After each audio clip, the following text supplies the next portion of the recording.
this kind of chaotic, bold coming of the Spirit among God's people. And now, but in the Gospel of John, the Spirit comes in a much more peaceful way. If you remember, the risen Christ breathes on the disciples and they receive the Spirit, it says. And here back in the Gospel of John, during what's called the farewell address, we hear Jesus talking to his disciples about the coming of the Spirit. And to me, it kind of reflects the reality of our spiritual lives, that the Spirit comes to us in different ways. And we are called to be people of peace, speaking out of this deep peace of Christ, and to do it boldly in some way. It's an interesting tension that we live in as followers of Christ. But the reading goes like this from John chapter 14. Jesus said, "Very truly I tell you, the one who believes in me will also do the works that I do, and in fact will do greater works than these, because I am going to Abba God. I will do whatever you ask in my name, so that the Holy One may be glorified in the human one. If in my name you ask me for anything, I will do it. If you love me, you will keep my commandments, and I will ask the one who loves us, and God will give you another advocate to be with you forever. This is the Spirit of truth, whom the world cannot receive because it neither sees the Spirit nor knows the Spirit. You know, because the Spirit abides with you and will be in you. I have said these things to you while I am still with you, but the Advocate, the Holy Spirit, whom the Loving One will send in my name, will teach you everything and remind you of all that I have said to you. Peace I leave with you. My peace I give to you. I do not give it to you as the world gives. Do not let your hearts be troubled, and do not let them be afraid." Here ends the gospel reading this morning. You know, it strikes me that the really remarkable thing about the story that unfolds in the New Testament, the really miraculous thing, is the birth of the early church. If you think about it, it's not unheard of in history to have transcendent spiritual teachers come forward who break paradigms and reveal new ways of understanding God and being human. And based on the stories we have in the Gospels, Jesus of Nazareth was one of those, a truly remarkable human being, spiritual teacher who embodied God's love and wisdom in ways that still echo through the ages, still speak to us today. But when the Roman Empire executed him, when the powers of this world took him and crucified him, scattering his followers in fear, who could have imagined that anything would have come of the movement he had founded? The fact that any remnant of the small Jewish movement that Jesus began survived in any kind of life-giving way is hard to believe if you think about it. I mean, the most likely thing that might have happened is that they simply would have scattered and disappeared back into their own lives, never to be heard from again, because their hope was so utterly crushed by the loss of Jesus. Or one can imagine them filled with hatred and taking up violence against the Roman Empire. Plenty of their fellow Jews did that, all the way to the Great Jewish Revolt in the year 70. And that's a common response in our world when we experience the kind of thing that they experienced. Yet remarkably, neither thing happened. Not only did they continue, but they continued in the spirit of Jesus as a nonviolent spiritual movement gathered around tables of welcome where the love of Christ was preached and practiced. That's an amazing thing if you think about it. A miraculous thing. And it all begins in the New Testament with the story of Pentecost and the coming of the Spirit to give birth to the church. In a commentary on this passage of Scripture, New Testament scholar Beverly Gaventa said something that really struck me that I don't think I've exactly heard before. She wrote, "In the story of Pentecost, no one who is present is excluded from this display of God's grace. Unlike other moments in the story of God's mighty acts of salvation, for example, the giving of the law on Mount Sinai, where Moses goes up alone, receives the law and brings it down the mountain to the people, or the story of the Transfiguration, where the inner circle of three men, go up the mountain with Jesus, and they're the ones who experience this kind of outpouring, this remarkable presence of God. Here at Pentecost, she says, everyone is included. in the outpouring of God's Spirit. She's right. In fact, when I think about it, and I might be, some of you who are, know the Bible more thoroughly than me may be able to come up with one, but I couldn't come up with a story where everybody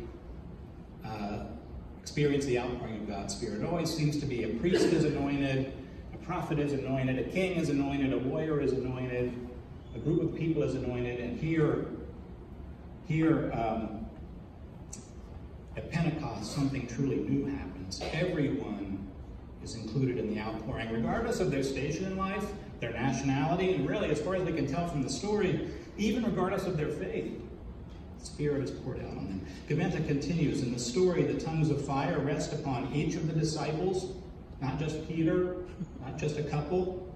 And a moment later, the crowd surges forward because each one has heard the disciples speaking in his or her native tongue.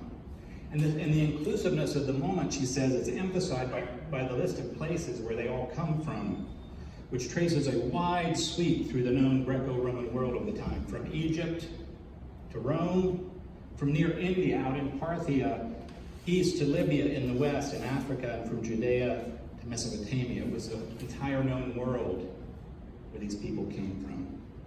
What happens at Pentecost, Gaventa says, is no inner mystical event, but an outpouring of God's energy into the world that touches every life, every person present.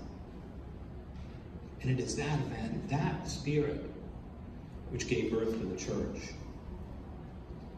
When Peter stands up to explain what has happened, he quotes what we just heard from the prophet Joel, which was really, in the prophet Joel, pointing to the end of all things, the destruction of all things. Yet here, Gaventa points out, Joel's words are used to announce not an end, but a beginning. I will pour out my Spirit upon all flesh, God declares, even upon my slaves. And this time, Gaventa says, it's not death that is the end of the Spirit's visitation, but new life. Sudden, unmerited, irresistible new life. And what does this new life look like? It looks like an entirely new kind of community in the world where there is neither Jew nor Gentile, slave nor free, even male or female. In these new communities, they not only broke bread and prayed and worshiped together, but also, according to Acts, had all things in common. They would sell their possessions and goods and distribute the proceeds to all as any had need, so that no one in their midst was in need. An amazing outbreak of the Spirit in concrete form in the world in these new communities. In his book, Beyond the Passion, New Testament scholar Stephen Patterson describes the new communities that formed in the wake of Jesus' life, saying, beggars, lepers, prostitutes, and expendables of every sort, the nothings of this world, as Paul puts it, embraced Jesus' empire of God as their own great hope and longing. They experienced the acceptance and welcome they received around the tables of the Jesus movement as redemption, as the possibility of new life. Others did too, Patterson says. People like Paul, who gave up lives of considerable status and importance to enter into these communities of God's new empire. Why did they do it? They were responding to the compelling vision of Jesus, who lived on for them, alive in their midst. Suddenly, after Pentecost, we see the love of God and the Spirit of Jesus embodied not in a single human being, but in a community of people, in the church. Now, of course, we know it didn't last. Historians out there are thinking, this didn't last very long. Within a few centuries, the power of empire and the pull of culture led the church to push women out of leadership positions, to exclude those who couldn't meet certain doctrinal standards, and to embrace political power, even violence against their enemies. Certainly not the Spirit of Jesus we see in the Gospels and the New Testament.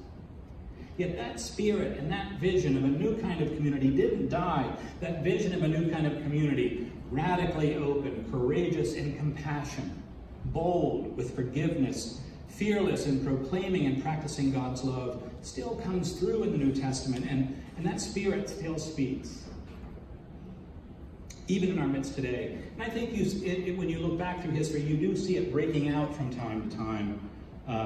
You see it breaking out in the abolitionist movement, for example, or the social gospel movement of the late 19th century, in the civil rights movement, and in other freedom movements, even among some people within the church who spoke out about the treatment of indigenous peoples and tried to stop the Trail of Tears, for example, to try to stop the removal of the Cherokee. Or in the more recent movement of inclusiveness toward LGBTQ folks into the church. You see this breaking out of the welcome table of Christ. We're living in a moment right now, it seems to me, when racism, injustice, growing inequity, and legacies of violence are all being uncovered in a way. And fear is on the rise because all of this is hard for us to look at, to address, the pain that's in the world. At times it's also overwhelming that it's just hard to keep hope alive or to keep your energy going. In this context, it's good for us to look back at the remarkable witness of those first followers of Jesus at Pentecost. So few, so powerless, so inconsequential in the great scheme of things, yet who changed the world by creating spiritual communities where the compelling spirit and vision of Jesus lived on for them, alive in their midst. This is one of the most remarkable things about Christianity as it unfolded in the days of the Roman Empire, Patterson said. It inspired people to consider their place in the world and to question it. Beggars, lepers, prostitutes, expendables of every sort, the nothings of this world embraced Jesus' empire of God as their own great hope and longing. Jews, Gentiles, slaves, and free men and women embraced it as the source of their hope. Sisters and brothers, friends in the Spirit, fellow travelers, we have this strange yet beautiful calling to be bold people of peace, inwardly calm, yet outwardly courageous, judging no one, yet proclaiming God's love to everyone, speaking truth to those who are in power, yet mercy to those who are hurting. It's an interesting tension, this calling that we've been given, to maintain both peace and boldness, speaking truth to power, yet mercy, not judging anyone, yet not being afraid either to proclaim God's love, liberating love to everyone. What can we accomplish? We are so few, so powerless, so inconsequential in the great scheme of things. Yet in our very weakness, as Paul said, we are filled with the power of Christ's love. And like those who walked this path before us, we're called to change the world.